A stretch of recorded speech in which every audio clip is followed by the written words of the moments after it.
സംഭവം എന്ന് വെച്ചാൽ വേറൊന്നുമല്ല, ഒരു ഹൈക്കിങ് പ്ലാൻ ചെയ്തിരിക്കുകയാണ്. കാരണം ഞാൻ ജർമ്മനിയിൽ വന്നപ്പോൾ തൊട്ടുള്ള എൻ്റെ വലിയൊരു ആഗ്രഹമാണ് ഈ ആൽപ്സ് പർവ്വതനിരകൾ ഹൈക്ക് ചെയ്ത് കുറേയൊക്കെ എക്സ്പ്ലോർ ചെയ്യാന്നുള്ളത്. പക്ഷേ ഞാനിവിടെ വന്ന് പെട്ടത് ഈ നോർത്തേൺ പാർട്ട് ഓഫ് ജർമ്മനിയിലാണ്, ഈ നെതർലൻഡ്സിനൊക്കെ ബോർഡറായിട്ട്. ഇവിടുന്ന് ആൽപ്സിലോട്ട് എത്തിച്ചേരുക എന്നുള്ളത് ട്രെയിൻ വഴിയൊക്കെ പോകുകയാണെങ്കിൽ ഏകദേശം ഒരു 16 മണിക്കൂറൊക്കെ എടുക്കും. എന്നിരുന്നാലും നമുക്ക് അത്യാവശ്യം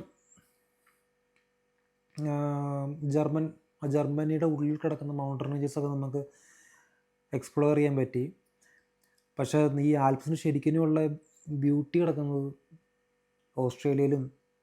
ഓസ്ട്രേലിയയിലും നമ്മുടെ സ്വിറ്റ്സർലൻഡ്, ഇറ്റലി, ഫ്രാൻസിലൊക്കെയാണ്. അതിൽ തന്നെ one of the most favourite പ്ലേസാണ് ഡോളോമൈറ്റ്സ് എന്ന് കേൾക്കാത്തവർ കുറവായിരിക്കും. അപ്പോൾ ഞങ്ങൾക്ക് ഈ വരുന്ന വീക്കെൻഡിൽ ഈസ്റ്റർ സംബന്ധിച്ച് കുറച്ച് അവധി കിട്ടി, ഒരു 3-4 ദിവസം അടുപ്പിച്ച് അവധി കിട്ടി. അപ്പം ഞങ്ങൾ കുറച്ച് പേര് കൂടി ഹൈക്ക് ചെയ്യാൻ പോകാനാണ് പ്ലാൻ. എന്താണെന്ന് അറിയത്തില്ല, കാരണം ഞാൻ തന്നെയല്ലല്ലോ, നമ്മുടെ കൂട്ടത്തിൽ വേറെ കുറച്ച് പിള്ളേരും കൂടെ ഉണ്ട്. നമ്മളപ്പം നോക്കിയും കണ്ടൊക്കെ ഇച്ചിരി പരിപാടികൾ ചെയ്യേണ്ടി വരും. അതുകൊണ്ട് തന്നെ വലിയ ഹൈക്കൊന്നും പിടിക്കുന്നില്ല, ഒരു ഏകദേശം ഒരു 800 മീറ്റർ ക്ലൈമ്പൊക്കെ വരുന്ന പോലെ ചെറിയൊരു ഹൈക്കാണ്, ഒരു ദിവസം കൊണ്ടൊക്കെ കയറിയിട്ട് ഇറങ്ങി വരാവുന്ന പോലെ.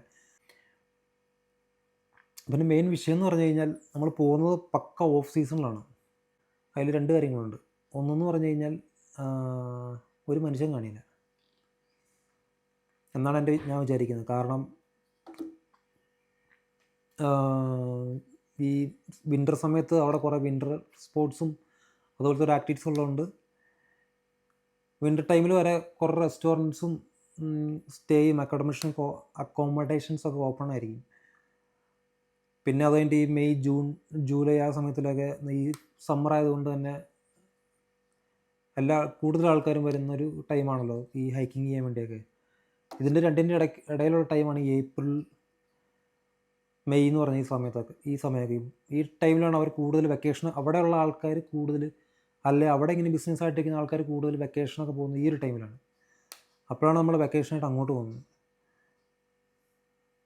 അപ്പം അവിടെ സ്റ്റേ കണ്ടുപിടിക്കുക എന്നൊക്കെ പറഞ്ഞാൽ എനിക്ക് അറിയത്തില്ല. ഞാൻ ഡോളോമൈറ്റ്സിനടുത്ത് ഞാൻ സ്റ്റേ നോക്കിയില്ല, കുറച്ച് വെനീസിനൊക്കെ അടുത്തായിട്ടാണ് ഞാൻ സ്റ്റേ നോക്കിയത്. പിന്നെ വേറെ സീൻ എന്ന് പറഞ്ഞു കഴിഞ്ഞാൽ വെതർ തന്നെയാണ്. ഇപ്പം ഇന്ന് തന്നെ ഇവിടെ മഴയൊക്കെ ആയിരുന്നു. ഞാൻ ഡോളോമൈറ്റ്സിലെ വെതർ നോക്കിയപ്പോൾ ഏകദേശം 65% റെയിനൊക്കെ കാണിക്കുന്നുണ്ട്. അതുകൊണ്ട് അറിയത്തില്ല, നമുക്ക് ഈ റെയിൻ ഒരിക്കലും നമുക്ക് പ്രെഡിക്റ്റ് ചെയ്യാൻ പറ്റില്ല. കാരണം വിൻ്റൊക്കെ ആണെങ്കിൽ നമ്മൾ പിന്നെയും പ്രെഡിക്റ്റ് ചെയ്യാം, റെയിൻ നമുക്ക് ഒരിക്കലും പ്രെഡിക്റ്റ് ചെയ്യാൻ പറ്റില്ല. കാരണം ഇതിൻ്റെ അത് കാണിച്ചാലും ചിലപ്പം പെയ്യണമെന്നില്ല. അതൊക്കെയാണ് സംഭവം.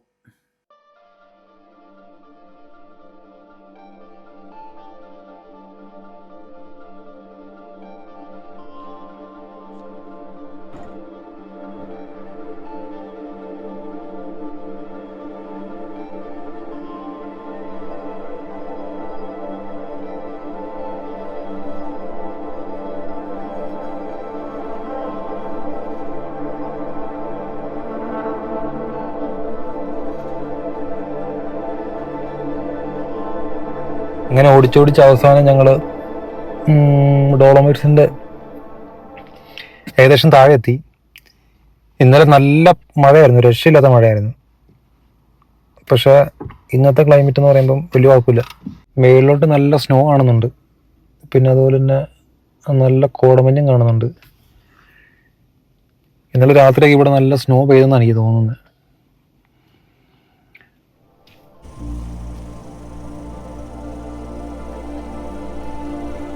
എന്താ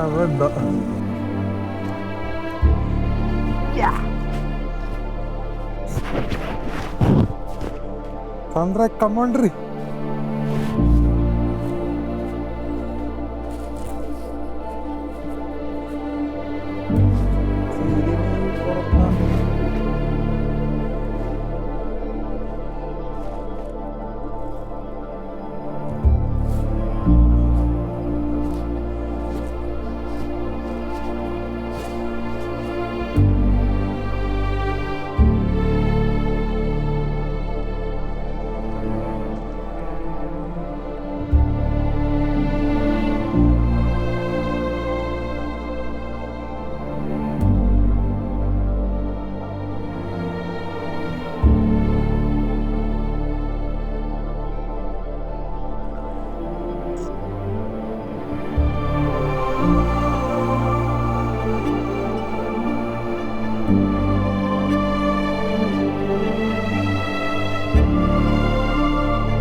ഏകദേശം കഥ തുടങ്ങിയോ? കഥ തുടങ്ങി. ഒന്നുകൂടെ തുടങ്ങാമോ? ഏകദേശം 230 മില്യൺ കൊല്ലങ്ങൾക്ക് മുമ്പ് ഈ കാണുന്നതെല്ലാം കടലിനടിയിലായിരുന്നു. അതായത് പണ്ട് നമ്മുടെ ഭൂമിയിൽ ഒറ്റ കോണ്ടിനെൻ്റ് ആയിരുന്നല്ലോ. അത് നമ്മുടെ താഴെയുള്ള ആഫ്രിക്കയും അത് സൗത്ത് പാർട്ട് ഓഫ് ആഫ്രിക്കയുടെ കുറച്ച് പാർട്ടുണ്ട് സൗത്തായിട്ട്. പിന്നെ ഇൻഡോ യൂറോപ്പ് എന്ന് പറഞ്ഞ കോണ്ടിനെൻ്റ് ഉണ്ടായിരുന്നു. അതിൻ്റെ ഇടയിലൊരു ഗ്യാപ്പ് ഉണ്ട്. അതിൻ്റെ ഇടയിൽ വരുന്ന തെത്തീസിയസ് ഓഷ്യൻ എന്ന് പറഞ്ഞൊരു ഓഷ്യൻ, അതിൻ്റെ അടിയിലായിരുന്നു ഇതൊക്കെ. അപ്പം പിന്നെ ഈ കോണ്ടിനെൻ്റൽ ഡ്രിഫ്റ്റ് ഇല്ലേ, അത് കാരണം ഇത് 2 കോണ്ടിനെൻ്റോട് കൂട്ടിയിടിച്ചപ്പം ഇതെല്ലാം കൂടെ ഇങ്ങനെ പൊങ്ങി വന്നു. നമ്മുടെ ഹിമാലയൊക്കെ ഉണ്ടായത് അങ്ങനെയാണ്.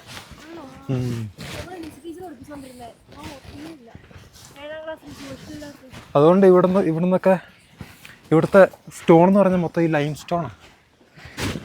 പിന്നെ വേറെ കാര്യമുണ്ട്, ഇവിടെയാണെങ്കിൽ ഉണ്ടല്ലോ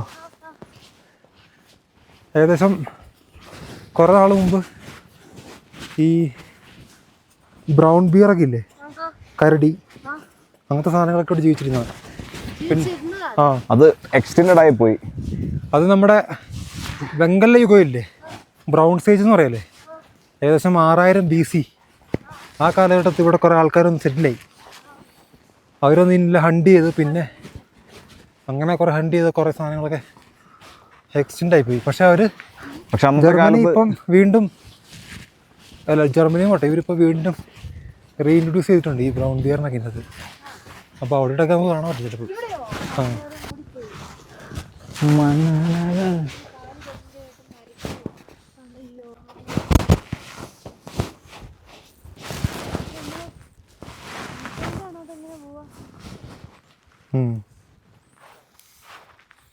വീഡിയോ എടുക്കുക.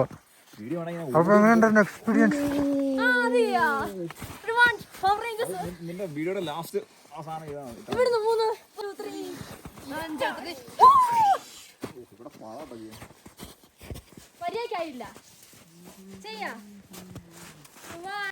ഈ ക്ലൈമറ്റിനും ഡോളമൈറ്റ്സ് നമ്മൾ കീഴടക്കിയിരിക്കുന്നു.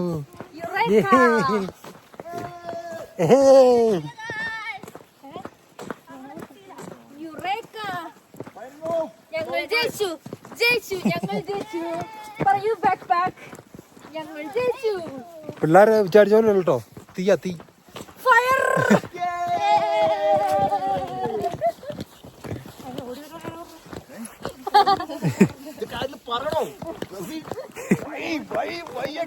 കണ്ട ഇവിടുത്തെ അവസ്ഥ, ഇത് വിന്ററോ ഏപ്രിലായി. പിന്നെ ദുഃഖമുള്ളി വെച്ചാ മല കയറി ഇങ്ങനെ ഇരിക്കും അല്ലേ?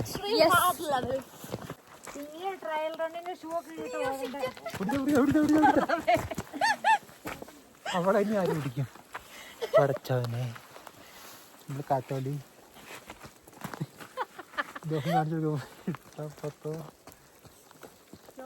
സന്ദ്ര കമോൺ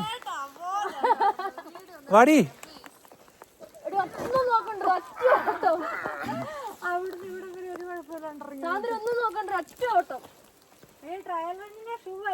അവിടെ നിന്ന് ചാടിക്കോ, അല്ലെങ്കിൽ അതിലെളുപ്പം ഈ വഴി എളുപ്പമുള്ള വഴിയുണ്ട്. അയ്യോ അയ്യോ അയ്യോ അയ്യോ വൈറ്റോ.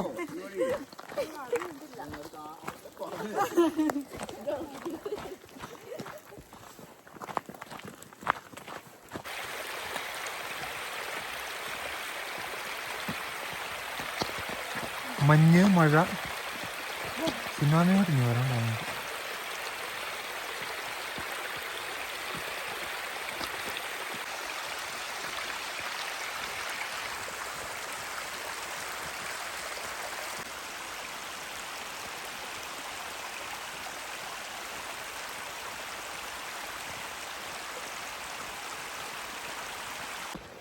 എന്തായാലും നമ്മൾ മൈക്രോഫോൺ ഒന്നും ഇല്ല, മൊത്തം ഭയങ്കര മഴയാണ്, അതൊന്നും എടുക്കാനൊന്നും ഇവിടെ നനഞ്ഞു പോകും.